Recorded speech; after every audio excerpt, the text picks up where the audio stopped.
বিসমিল্লাহির রহমানির রহিম।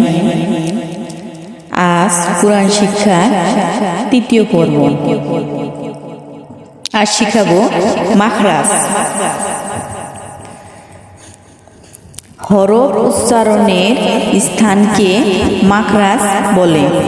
আরবি হরফ 29টি, মাখরাজ 17টি। 1 নং মাখরাজ হলকের শুরু হতে হরফ হামজা হা। হলকের শুরু হতে হামজা হা। 2 নং মাখরাজ হলকের মধ্যখান হতে আইন হা। হলকের মধ্যখান হতে আইন হা। 3 নং মাখরাজ হলকের শেষ